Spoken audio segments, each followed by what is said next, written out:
O vento vinha das encostas como se arrastasse histórias antigas. Era um vento que cortava a pele e dobrava os galhos dos pinheiros. Um vento que empurrava a neve em cortinas brancas e fazia o mundo parecer menor. Emily Dawson apertou a gola da jaqueta velha contra o rosto e seguiu o som. Um gemido sôfrego, quase perdido entre o uivar do temporal. Ela conhecia aquele sopro de vida que lutava. Já vira animais abatidos pela nevasca, já vira o frio apagar a força de pessoas. A montanha não perdoava. Encontrou o corpo a poucos metros do córrego, parcialmente enterrado sob um manto pálido. O rosto do homem emergia debaixo da neve como uma flor escura, respiração ruidosa, lábios arroxeados, olhos semiabertos que refletiam uma luz confusa, como se seus pensamentos fossem sendo puxados por correntes distintas. Emily puxou a luva, a articulação das mãos calejadas, e empurrou a neve com força. Cada puxão era um puxão no ar gelada. O frio parecia grudar nas juntas, rachar. Ela não hesitou. Praticava aquilo havia anos, socorrer, aquecer, carregar. Enrolou o homem em sua manta mais grossa, amarrando como quem segura um segredo à prova do vento. Do pescoço pendia uma pequena bússola de latão, cordão desfiado, um objeto redondo, fosco, que ela segurava com frequência para se lembrar das rotas da família, das histórias que sua avó contava sobre não perder o caminho de volta. A bússola balançou e brilhou entre a neve quando Emily a segurou. Então, por impulso, colocou-a na palma fria do homem, como se a orientação do objeto pudesse orientar também sua respiração. Carregou-o de volta para a cabana com o mesmo cuidado que usava para atravessar os terrenos escorregadios, passo firme, corpo inclinado contra o vento, olhos sempre à frente. A cabana, uma casa pequena de madeira enegrecida, acendeu sua única janela com uma luz amarela que prometia fogo e chá. Por trás da porta, Martha Dawson já tinha o fogo alto e a chaleira cantando. Quando Emily entrou com o estranho, uma fumaça de pinho e erva seca se misturou ao cheiro do homem molhado, e Martha, sem perguntas, puxou mais cobertores. Não era ato de heroísmo dramático, era rotina antiga. Ainda assim, naquela noite, entre gemidos e sopros e olhares que se prendiam à bússola no pulso do homem, havia algo prestes a romper-se. O homem tossiu e do ar que saiu levou consigo imagens confusas. Uma sala de teto alto, risos abafados por vidros, o rangido distante de um elevador. Em seu sonho acordado, alguém levantou um copo em sua direção, e a voz que respondia era de alguém que poderia ter sussurrado traição. As horas que se seguiram foram feitas de pequenos cuidados e decisões que não pediam justificativa. Secar as roupas junto ao fogo, tentar erguer o homem para a cadeira mais próxima, dar-lhe sopa morna que Martha coava com mãos firmes. Quando ele abriu os olhos pela segunda vez, era como se o mundo houvesse escolhido um lado. Suas pupilas encontraram a bússola entre os dedos de Emily, e ele apertou o objeto como um homem que se agarra a um último ponto de referência. Nome? Martha perguntou, com a voz que não pedira permissão para ser severa. Richard. A palavra saiu seca, pouca força, ainda ábrea de frio e de espaço entre memórias. O nome deslocou-se como uma pedra em águas claras. Era simples, mas carregado. Emily repetiu o nome em voz baixa, como quem prova uma nova palavra. Ela não sabia quem era Richard Caldwell, não naquele instante, mas uma coisa sabia.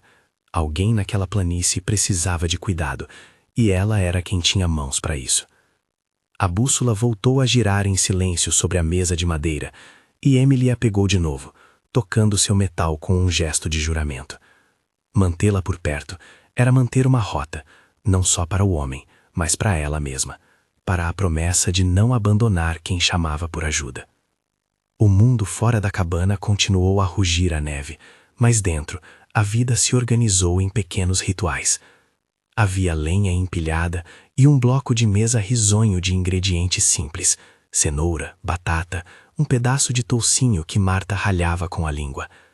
O chá de agulhas de pinheiro, que perfumava o ar com um frescor resináceo, era a cura multifuncional delas. Aquecia, limpava o peito, lembrava de trilhas antigas.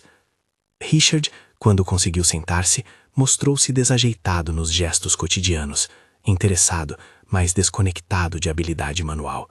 Seus dedos finos e pálidos tremiam ao tentar segurar uma xícara, e Maria, Não, Maria. Marta apontava com gestos práticos os modos de cortar lenha com segurança, sem piedade por protocolares. Ao terceiro dia, quando a neve deu trégua e a luz do entardecer tingiu o vale de âmbar, a conversa começou a se construir em retalhos. Richard falava pouco, mas olhava muito. Seus olhos observavam a textura da panela, a fenda numa tábua, a maneira como Emily amassava a massa. Havia silêncio entre as perguntas. Havia também uma reverência mútua, uma curiosidade que não exibia as diferenças econômicas como um confronto, mas como um testemunho de mundos paralelos. Emily tinha 19 anos. Substituía as mãos jovens por outras que precisavam de trabalho, e mesmo assim guardava a alegria nas pequenas coisas. O som de uma lenha encaixando no fogo, o prazer de consertar um botão com uma linha torta, o riso fácil quando Marta lhe dizia que uma garota da cidade não saberia como fazer chá de agulhas sem queimar metade do fundo da chaleira. Havia uma coragem prática nela, não daquelas anunciadas, vistosas, mas feita de hábito. Saber onde pisar no degrau podre, como amarrar um cavalo que não gosta de mãos novas, como acalmar um cão que ganhou um susto. Richard aprendeu cedo a reconhecer o valor desses gestos. À noite, sentado perto da lareira, ele tocava a bússola como se pudesse decifrar a vida por meio do seu ponteiro. Minha avó tinha uma dessas, disse ele uma vez, a voz baixa e distante. Ela dizia que sempre se encontra o caminho de volta quando se tem uma bússola. A frase morreu no ar, mais lembrança do que explicação. As memórias de Richard vinham em fragmentos, como fotos rasgadas. Havia uma confusão de festas e vozes, uma conta obscura de horas e, o mais inquietante, breves lampejos de traição. Uma porta fechando, um copo que não foi devolvido, um rosto de confiança que se desfazia em sombra. Ele retornava a um lugar elegante, um lodge de vidro e aço, com luzes como joias, onde discussões sobre minério e mapas de concessões se misturavam com um prazer cínico em decisões financeiras. Nomes surgiam e sumiam. O único que permaneceu claro, no entanto, foi Jonathan. Uma mão amiga, talvez, até que uma lembrança se tornou pontiaguda e direta. O assistente que sorria com dentes demasiado limpos e cujas mãos pareciam saber demais sobre contratos. Jonathan Reed, murmurou Richard uma noite, mais para si do que para os outros. O nome ficou suspenso, uma faixa de neblina. Emily não conhecia nenhum Jonathan Reed. Marta franziu o senho, puxando os fios do pensamento para um nó prático.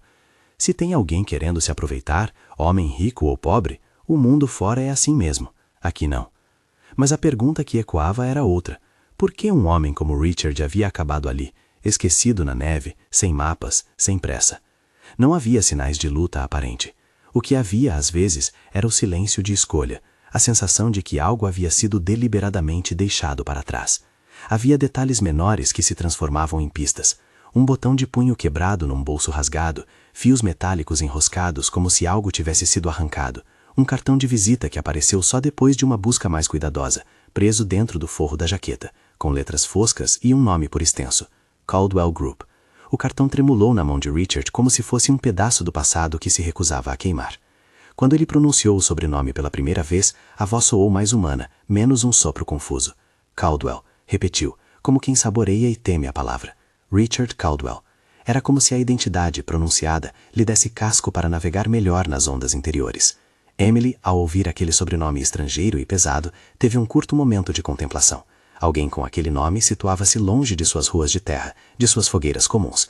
Alguém com aquele nome caminhava sobre outros mapas, apontava a outras montanhas. Ainda assim, ele estava ali, diante do fogo, segurando sua bússola.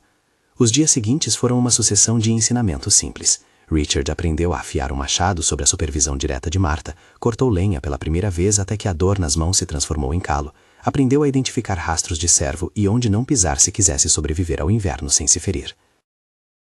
Havia momentos em que suas mãos trêmulas encontravam a força das ferramentas, não por habilidade inata, mas por insistência. Emily mostrou-lhe como prender um pedaço de carne para secar, como furar o gelo do lago com uma haste pé no chão e esperar pacientemente que o som de água viva voltasse a romper a superfície. Em troca, Richard oferecia histórias de cidades que pareciam de vidro e luz, ruas onde a simetria dos prédios dava a sensação de ordem, onde o dinheiro se movia rápido e as decisões eram tomadas por pessoas que quase nunca sujavam as mãos. Entre esses intercâmbios, a presença de um urso tornou-se a prova que ninguém havia pedido, mas que a montanha parecia oferecer como teste. Numa manhã em que a névoa ainda se desenrolava entre os pinheiros, quando Richard e Emily foram verificar as armadilhas que ela montara para coelhos, não por crueldade, mas por necessidade, um som pesado e baixo quebrou o ar, galhos estourando e um baque surdo que vinha da direção do barranco. Emily congelou, os instintos em alerta. O cão que a acompanhava latiu e o latido desenhou a forma de perigo. O urso apareceu como uma mancha viva, grande, de pelagem densa, olhos pequenos e calculistas, curioso ou faminto, difícil dizer. Ele não veio com uma agressão teatral, caminhou como quem calcula a paisagem para seu próprio proveito. Richard instintivamente recuou, o coração batendo rápido. Emily não fugiu, ficou de pé, firme, lembrando-se das lições que seu avô lhe dera quando criança. Postura, ruídos coordenados, não virar as costas. Não havia heroísmo teatral nela, só uma calma de quem conhece a casa onde mora o perigo. Ela pegou a bússola do pescoço, não para mostrar um objeto, mas como um gesto de ancoragem. Segurou-a na palma fechada e ergueu-a, falando com voz baixa, firme. Você volta para trás, disse ao urso, como explicando a geografia de uma conversa. Vá embora. A bússola não era mágica, era um símbolo naquela manhã, um eixo de certeza. O urso, curioso, farejou o ar. Não houve luta, apenas tensão bruta. Emily começou a bater palmas, gritando frases ásperas enquanto recuava lentamente, o cão ao seu lado como uma sombra pequena e feroz. Richard, aprendendo naquele instante a compor coragem, pegou uma vara grossa e juntou-se a ela, não para atacar, mas para mostrar que havia defesa. Por fim, o urso escolheu o caminho do mato, sumindo entre os troncos como se a montanha o absorvesse de volta. A adrenalina deixou o corpo todo vibrante depois. Marta veio correndo ao som, pálida, e ao ver os dois a salvo sorriu com alívio. Richard gargalhou, um som que não era apenas alívio, mas reconhecimento. Você teve calma, disse ele a Emily, a voz tingida de respeito. Eu... Parou, procurando outra palavra que não soasse infantil. Eu nunca tinha feito isso. No silêncio que seguiu, a bússola voltou à discussão, não mais como simples objeto, mas como elo entre escolhas. Emily a pendurou novamente no pescoço, e Richard observou tocando o metal com a ponta dos dedos. Não é só um brinquedo, explicou ela. Minha avó disse que a bússola lembra a gente de onde viemos, e que a gente pode sempre escolher para onde ir. As semanas que se seguiram transformaram-se num tecido de rotinas. Havia uma curva de aprendizado. Richard, antes uma criatura do planejamento e de gráficos, aprendeu a aceitar o improviso. Cortava lenha, alimentava a lareira e até arriscou consertar uma roda de carroça com a paciência de quem entendia a função das coisas.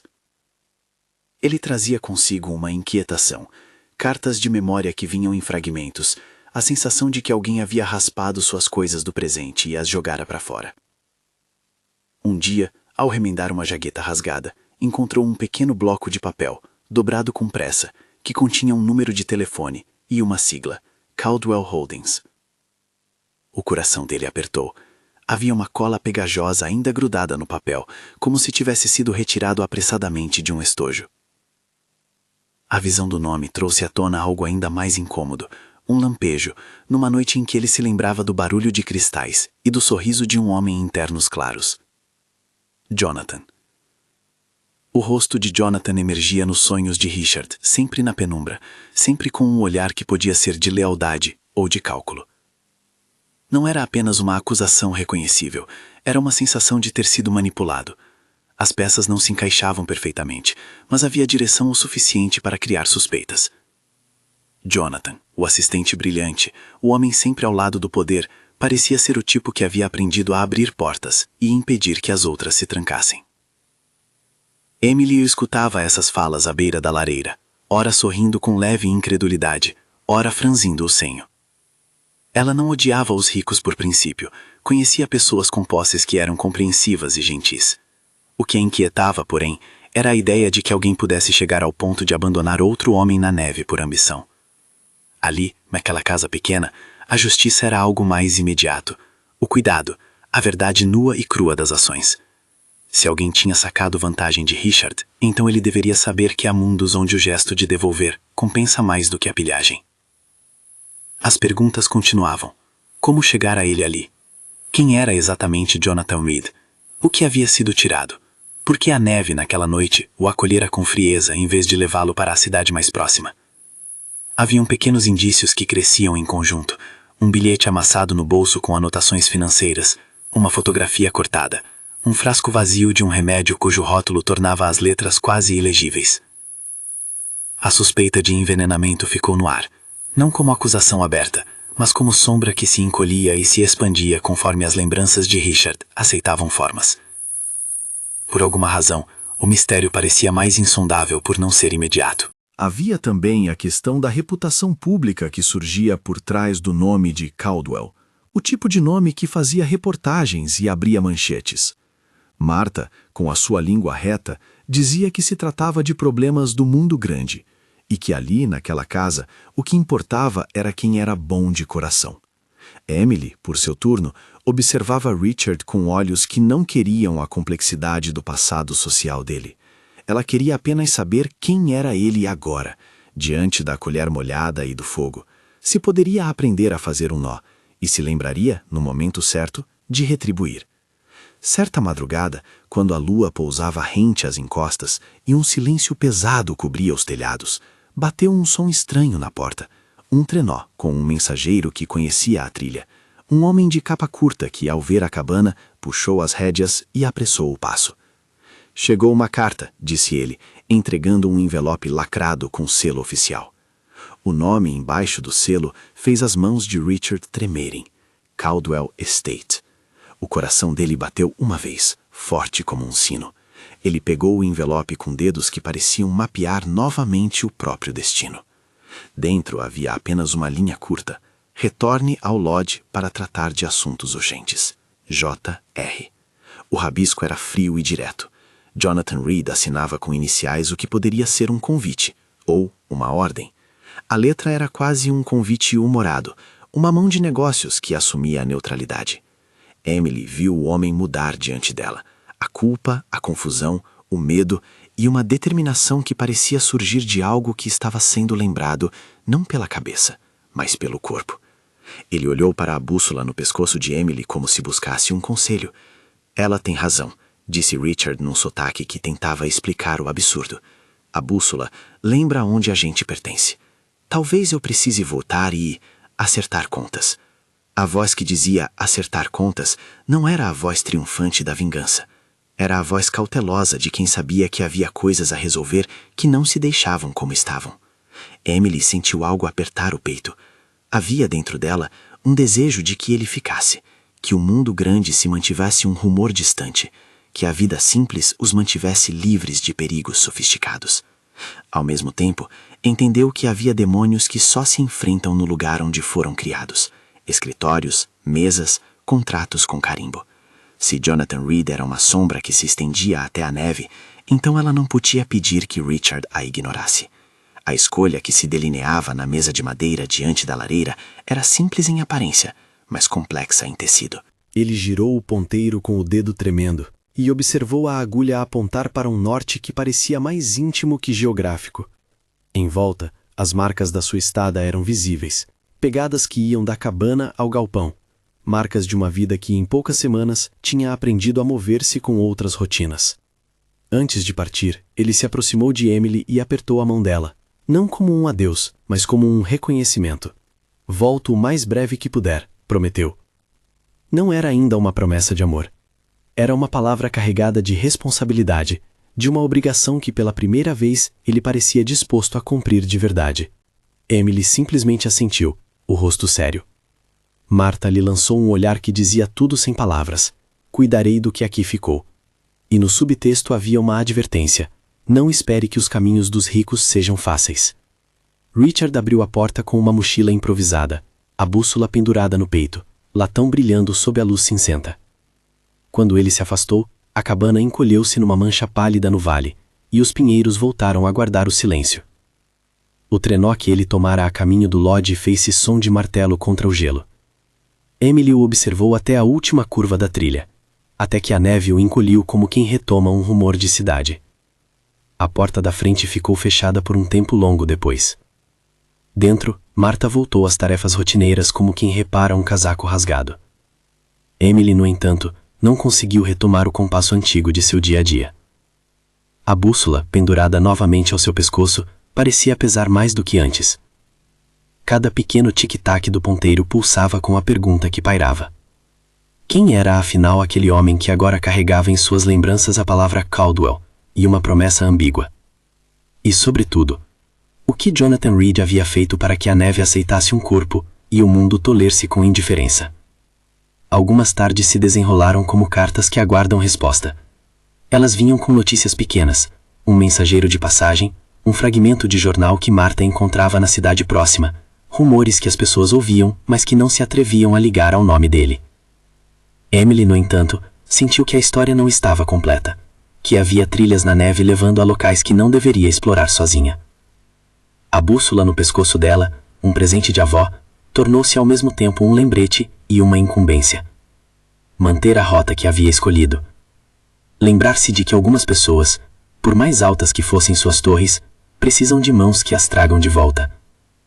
Quando a noite caiu novamente sobre a serra, e as estrelas, poucos pontos claros, surgiram como furinhos em veludo escuro, Emily sorriu para si mesma pela primeira vez desde que ele partira.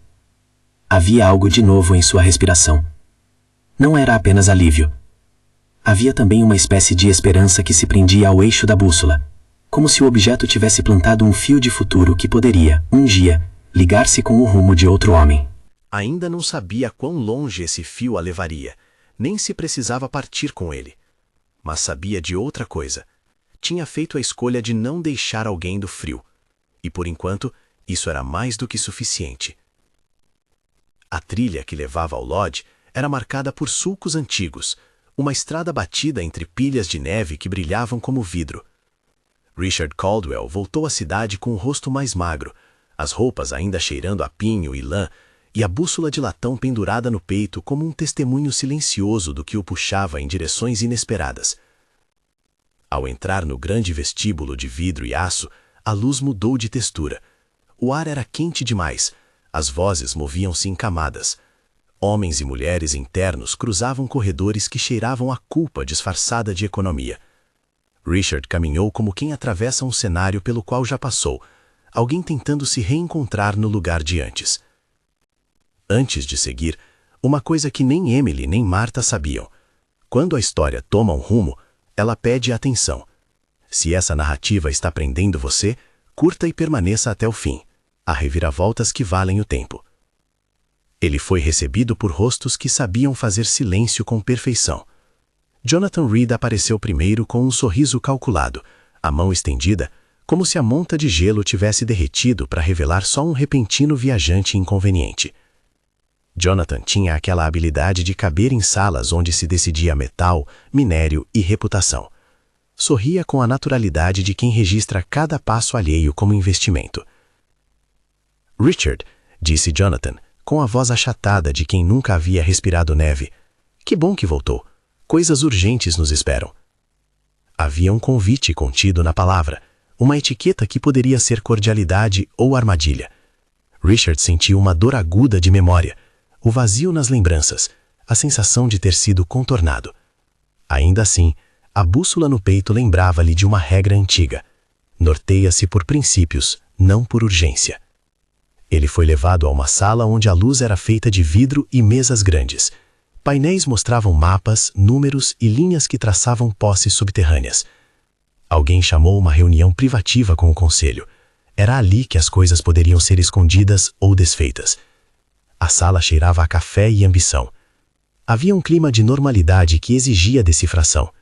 Richard tomou fôlego e falou com voz mais firme do que costumava permitir. Aquela firmeza que vinha da resistência de semanas ao frio. "Quero que revejam as movimentações das últimas semanas. Se algo foi feito sem meu consentimento, vou entender o que aconteceu." Jonathan inclinou a cabeça, quase impecável. "Claro, podemos verificar. Dividiremos as pastas com você. São procedimentos rotineiros." As palavras eram neutras, mas não eram suficientes para acalmar o ruído no estômago de Richard. Nos dias seguintes, ele mergulhou em papéis que pareciam vibrar com índices e rubricas. Encontrou lacunas sutis, transferências feitas em horários estranhos, autorizações que levavam uma assinatura eletrônica, mas que, ao ser comparada com um documento antigo, mostrava gestos que não soavam exatamente como sua mão. Havia e-mails deletados com pressa, pacotes de informações comprimidos em servidores que falavam de prazos e pressões. Jonathan, quando confrontado, tentou transformar as questões em problemas técnicos, processos automatizados, erros do sistema. Mas em algum lugar daquela linguagem polida havia uma violência, a lógica fria de quem usa a pressa para justificar o roubo. Havia também pessoas dispostas a dizer a verdade em sussurros. Um assistente do setor financeiro, olhos cáusticos e ombros curtos, aproximou-se e deixou um envelope na mesa de Richard com a simplicidade de quem não buscava a glória. Dentro, notas e registros que mostravam instruções de mudança de propriedade de uma concessão para um nome intermediário, um movimento perfeito para apagar rastros. Não era um crime iluminoso e rápido, era uma sucessão de pequenos cortes, um trabalho de alguém que sabia inaugurar portas e depois vender chaves. Richard sentiu a urgência de agir fora das armas convencionais do poder. Em vez de banir Jonathan com o vento de um decreto, conviveu com a ideia de que precisava fazer mais do que acusar. Precisava reconstruir a confiança, com a equipe, com os acionistas, com sua própria consciência. Reuniu-se com conselheiros, pediu uma auditoria independente e, sobretudo, pediu tempo para ouvir. Não foi um ato dramático, foi um conjunto de gestos que sinalizavam que alguém que aprendera a mão do trabalho manual não aceitaria mais o conforto do oculto. No centro dessa turbulência, houve um momento pequeno e emblemático. Em sua mesa, a bússola de latão reluziu sobre a luz artificial. Richard tirou-a do peito e colocou sobre o papel. Era como se o objeto transbordasse outra orientação, aquela que ele recebera na cabana, que dizia que as decisões deveriam ter rosto. Ele não queria que a sua vida fosse apenas gráficos e índices, queria que os números servissem a rostos, a lugares como o vale onde aprendera o calor do fogo e sentira medo do urso. Jonathan viu isso e fez o que pessoas acostumadas a manipular fazem. Convidou Richard para um jantar privado, um cenário de cortesia onde as palavras servem de investigação. Naquele jantar, Jonathan tentou suavizar a questão, falando de pressões externas, de inimigos corporativos, de riscos que o mercado impõe. Fez uma história convincente sobre quem precisava cortar fidelidades em nome do crescimento. Ao ouvir, Richard reconheceu os traços de alguém que acreditava que a ética era um detalhe ao qual se recorre quando as câmeras estavam ligadas. Num momento, quando a conversa demorava em artimanhas, Richard pegou a bússola e colocou sobre o guardanapo branco, um gesto simples e absurdo que cortou a narrativa. Quando eu estava em uma cabana, numa noite que quase me matou, a única coisa que eu tinha era isso, disse ele. Ela me lembrou que há direções que escolhemos não por lucro, mas por quem queremos servir. A frase pairou na mesa como uma abstenção. A reação não foi dramática. Houve um silêncio que parecia medir a coragem em frascos. Jonathan sorriu com educação, mas a sombra mudou. Richard voltou para os escritórios e exigiu que a auditoria prosseguisse com transparência total. Em semanas, pequenas verdades começaram a emergir. Contratos assinados às pressas, pagamentos redirecionados para intermediários. Não foi um caso de filme, não houve explosão pública imediata, mas o suficiente para que o conselho, preocupado com reputação e finanças, tomasse medidas administrativas. Jonathan foi afastado das funções principais enquanto as investigações se aprofundavam. Oficialmente, a justificativa foi a necessidade de preservar a lisura do processo. Nos bastidores, ele tentava catalogar aliados e parecem surpresos ao descobrir que havia poucas mãos para segurá-lo. Enquanto isso, Richard não se satisfez com a limpeza de documentos. Ele queria de verdade mudar o foco do que seu nome representava.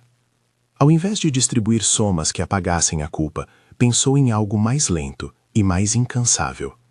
Criar uma iniciativa que ligasse seu capital à educação e infraestrutura de comunidades como a de Emily. Um fio que conectasse o topo das torres de escritório ao fundo dos vales. Chamou sua equipe e, em voz direta, propôs um projeto que soava quase ingênuo: a Dawson Initiative. A ideia era simples em princípio, mas complexa em execução. Parcerias com comunidades rurais para construir escolas, oferecer microcréditos para agricultores, e estruturar programas de aprendizado prático que não viessem como esmola, mas como parceria. A apresentação para conselho não foi um espetáculo flamboyante. Richard, que antes falava com jargões e projeções, trouxe imagens, fotos de uma cabana, a visão de uma menina com uma bússola no pescoço, uma lista de necessidades e sugestões de execução que incluíam participação local. Não quero que a iniciativa sirva só de selo de conforto, disse. Quero colocar pessoas que entendem o chão no centro. Quero que o dinheiro não seja apenas lançado sobre um problema, mas guiado por quem vive o problema. Alguns membros do conselho viraram proponentes por oportunidade, outros por desconforto, veredaram pela precaução. No fim das contas, foi aprovada a criação de uma fundação com parcerias independentes e a promessa de uma auditoria aberta para garantir que os fundos fossem usados em programas locais, não em discursos. A Dawson Initiative nascera em meio a papéis e dúvidas, mas com um propósito claro: fazer cegar uma parte do poder, onde mãos mereciam calor. Quando Richard anunciou a iniciativa publicamente, foi notado por repórteres habituados a manchetes mais fáceis. Ele falou sem excesso de dramatismo, falou sobre aprendizado e devolução, e deixou claro que a organização teria mecanismos de participação comunitária desde o primeiro dia. Havia na fala certa humildade, a mesma que lhe nascera nas semanas ao lado de Emily. Ao final do discurso, um repórter perguntou se isso não era apenas uma manobra para lavar reputação. Richard devolveu com algo menos previsível. Se for, as pessoas que respiram barulho de enxada vão me expor. Se eu falhar, que me chamem de hipócrita na feira. Prefiro o rádio da aldeia à manchete fácil. O passo que se seguiu foi o mais decisivo. Richard enviou a Emily um convite pessoal. Era um envelope simples, não uma mensagem fria em branco corporativo. Havia caligrafia e cera antiga, algo que parecia ter sido pensado para atravessar distâncias e tocar uma mão. Dentro, além do convite para visitar a sede da Dawson Initiative e assistir ao lançamento de um programa piloto, havia uma pequena bússola de latão, a mesma que ele guardara no peito desde a cabana, polida e com um fio gasto. Aquela segunda menção à bússola não era apenas simbolismo, era um pedido de orientação. Emily recebeu o envelope depois de uma manhã de cortar e empilhar madeira. A luz que vinha pela janela fez o latão brilhar como uma promessa nova. Marta olhou o convite com olhos avaliadores, a cabeça inclinada como quem lê um mapa para ver se a rota faz sentido. Emily sentiu um puxão contraditório. Parte dela queria a segurança que sorria com a ideia de partir. Outra parte receava que as cidades devorassem mais do que ofereciam. Ela guardou a bússola no bolso como um teste não dito, um objeto que deveria, agora, decidir não só direções geográficas, mas traçar um rumbo entre confiança e prudência. A visita de Emily à cidade foi um choque calculado. Quando ela por fim entrou na sede da fundação, as janelas enormes faziam o mundo parecer menor, e as vozes ali falavam de logística com a mesma naturalidade com que Marta falava de lenha. Mas havia também uma bondade rara, pessoas que não olhavam para ela como exotismo, mas como parceira possível. Richard mostrou a ela planos, mapas de onde a Dawson Initiative começaria a atuar, e falou com um cuidado que mostrava desejo de aprender, não de comandar. Ele levou Emily a uma sala onde havia fotografias de aldeias e montes, imagens que lembravam os lugares que ela conhecia. Não vim aqui para dizer o que vocês precisam, disse ele. Vim para escutar e para estruturar apoio que dê força ao que vocês já fazem. Emily percebeu que não era só promessa. Havia equipes indo e vindo, técnicos que ouviam mais do que falavam, perfis que combinavam conhecimento técnico com respeito prático. Ainda assim, manteve-se reticente. Havia algo que precisava ver, não números, mas ação. Você pode me mostrar que não é só checar uma caixa? Perguntou. Quero ver gente que vai no barro conosco, que entende as manhas frias e não apenas os relatórios.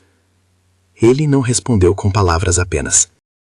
Organizara ali mesmo uma visita técnica programada para a comunidade de Emily.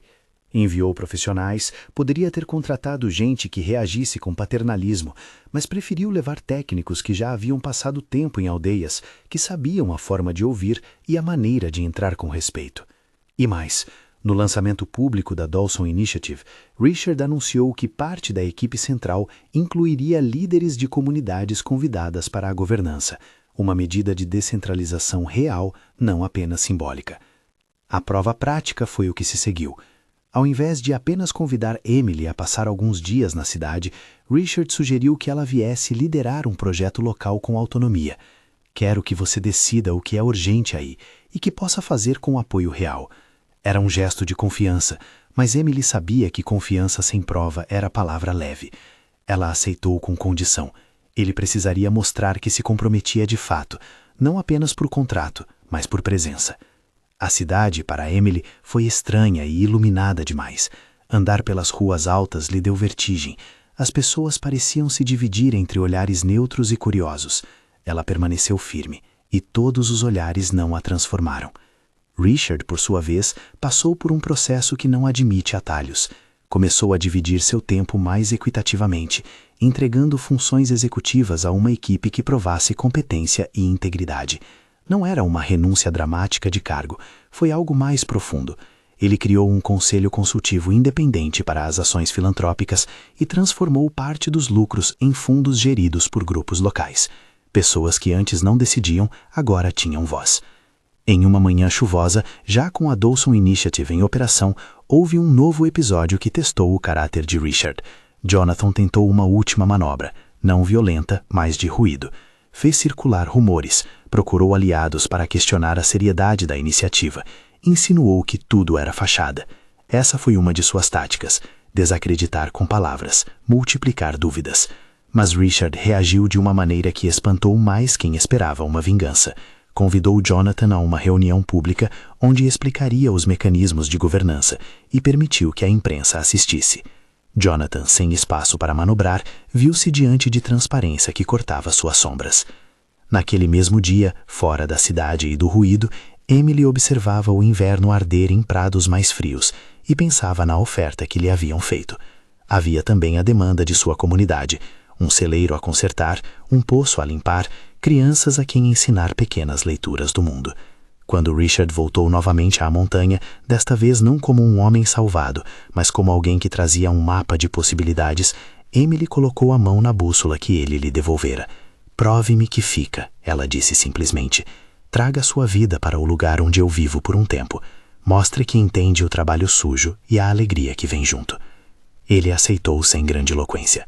Em vez de construir uma cerimônia de renúncia, Richard passou meses dividindo-se, parte do tempo na cidade, parte do tempo na montanha.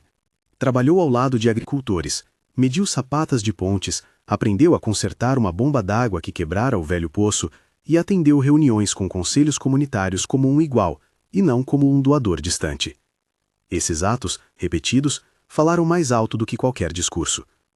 Quando a Dawson Initiative finalmente colocou sua primeira casa comunitária de pé, um pequeno centro de aprendizado multiuso, com estufa para sementes e uma sala com livros doados, foi uma vitória que cheirava a barro e tinta. Havia crianças correndo, senhoras costurando e homens posando para fotografias que não procuravam holofotes. Emily, vendo tudo aquilo, sentiu um orgulho que cresceu com o vento. Richard havia cumprido, não porque havia assinado um papel, mas porque suas mãos estavam marcadas pela rotina do trabalho. Nesse período, o antagonista perdeu sua força. As investigações se enraizaram e Jonathan foi chamado a responder por atos que, embora não descritos em detalhes, eram graves o suficiente para que sua presença como figura de confiança se tornasse implausível. A empresa acionou procedimentos internos e ele acabou afastado definitivamente, não com escândalo estrondoso, mas com a neutralidade fria de quem vê portas sendo fechadas. Richard não festejou a queda, preferiu reunir os afetados, pedir desculpas pelo que faltou e fortalecer os mecanismos que evitassem futuras manipulações. O romance entre Emily e Richard não foi uma sucessão de cenas cinematográficas, foi uma costura lenta. Havia momentos pequenos, ele aprendendo a fazer o pão que ela gostava, ela ensinando-lhe a consertar uma cerca, as mãos dele enfiadas na terra plantando sementes que dali brotariam para a comunidade. Havia silêncio que não se tornava incômodo, risos que nasciam de fraturas de bem-estar, discussões sobre prioridades que terminavam em acordos simples.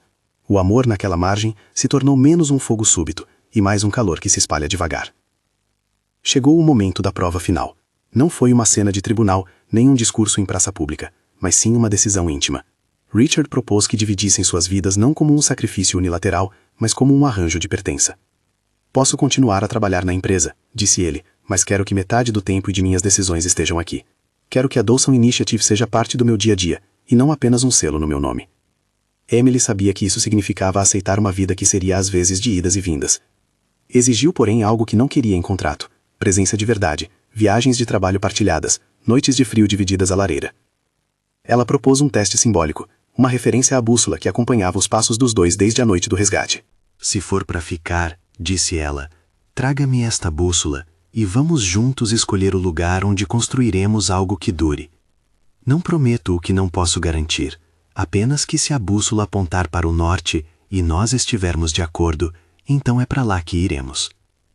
Richard, sem hesitar, tirou a bússola do bolso e segurou a pequena peça com reverência. Era a terceira vez que aquele objeto fazia o papel de guia. A primeira, nos dedos calejados de Emily ao resgatar um homem. A segunda, no convite que atravessara montanhas. A terceira, agora, como instrumento para decidir um lar. Eles caminharam até a margem do lago, num crepúsculo que prometia frio e silêncio. Juntaram as mãos e Emily abriu a palma, colocando ali o objeto. As pontas dos dedos tocaram o metal, o ponteiro girou e por um instante parou, quase como se decidisse. Para onde quer que a bússola aponte, disse Emily, é para lá que vamos construir. Mas o que eu quero não é apenas um lugar, é um modo de vida. Quero que a Dawson Initiative continue com as pessoas que confiam, que me ajudes a erguê-la sem arrogância. Se você concorda, a bússola fica entre nós e vai servir para lembrar nossas escolhas. Richard assentiu. Ele não ofereceu promessas vazias. Ofereceu-se para trabalhar ao lado dela, para aprender ainda mais e para manter um compromisso diário com a comunidade. Ali, as mãos se fecharam sobre o latão frio como um pacto. Eles decidiram que não seria um retorno solitário de Richard, mas uma ponte entre mundos. Ele passaria parte do ano na cidade, gerindo os recursos com transparência, e parte do ano inteiramente presente na montanha, aprendendo, fazendo e dividindo responsabilidades. Os meses seguintes foram um mosaico de imagens, crianças correndo ao redor da nova estufa, agricultores recebendo sementes e instruções técnicas adaptadas por pessoas que entendiam o valor prático, um programa de microcrédito que ajudou um pequeno grupo a montar uma cooperativa de produção de mel, conselhos onde o assentamento local decidia a prioridade sem interlocução paternalista. Havia uma fila de pequenas vitórias, um poço que não secou, uma ponte que facilitou a passagem, uma nova professora que veio da cidade e ficou porque via propósito real. No centro de todas essas transformações, a bússola continuava a vibrar como memória. O objeto passou a figurar em reuniões, não como um amuleto místico, mas como um lembrete humilde. Escolhas têm direção, e a direção vale pelo rumo da comunidade. Havia cerimônias de inauguração onde pessoas pegavam a bússola e colocavam-na no centro de rodas de conversa para simbolizar que os rumos seriam decididos em conjunto. O epílogo dessa história não foi uma coroação melodramática, foi uma manhã de outono, quando as folhas já caíam e a fumaça saía das chaminés como pequenos sinais de vida. Emily e Richard andavam pela trilha que ligava a cabana de madeira ao centro comunitário, discutindo o cultivo de outono e os próximos programas de ensino. Ao longe, meninos e meninas jogavam futebol com chuteiras remendadas, e uma placa pintada à mão dizia Dawson Initiative, Centro de Aprendizagem e Vida. Marta, já menos severa do que antes, ria com uma mão na cintura e outra servindo chá. Quando chegaram à porta do centro, houve um pequeno gesto.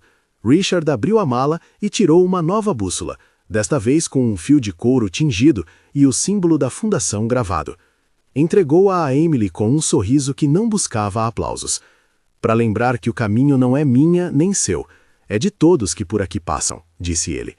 Emily aceitou, e as mãos bateram como quem sela algo simples e profundo. Eles não apagaram diferenças. As cidades continuaram a ser cidades, as montanhas, montanhas, mas aprenderam a articular os mundos em que viviam. Richard não renunciou a tudo o que possuía.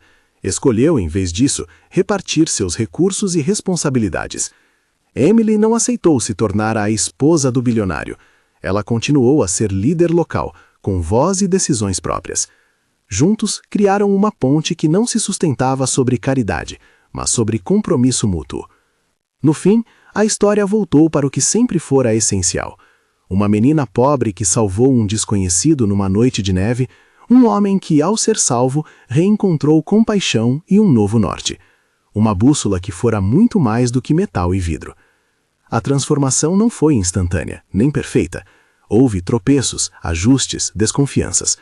Mas havia, acima de tudo, a constância de atos, presença em reuniões, mãos na terra, decisões transparentes e a coragem de abrir mão do que não servia ao bem comum. Quando, meses depois, uma reportagem local contou a trajetória da Dawson Initiative, Emily leu as linhas numa folha dobrada em silêncio, sentada à mesa onde semanas antes evaporava a sopa. Não havia títulos sensacionalistas que servissem para suprimir a complexidade. Havia relatos de pessoas cujas vidas tinham ganhado pequenas trativas de direção. Ela sorriu, tocou a nova bússola que pendia no pescoço e lembrou do primeiro gesto, a mão que puxou o documento de uma neve que quase o levou. Em sua cabeça, a pergunta do início havia ganhado resposta. Quem ele era? Era um homem que escolheu aprender a ser humano de novo. Na ponte que liga a cidade ao vilarejo, havia agora um grupo que cruzava diariamente. Técnicos que ouviam a terra como quem aprende outra língua, crianças que iam estudar e depois traziam a matéria ao campo, e homens que, uma vez desconfiados, agora mediam as decisões com a precisão que a experiência dá. A bússola continuou a ser o símbolo discreto dessa rota. Se você gostou desta história sobre como um ato de compaixão pode mudar destinos, compartilhe com alguém que acredita no poder das pequenas ações. Inscreva-se para ouvir mais relatos que mostram como atitudes simples podem construir pontes entre mundos.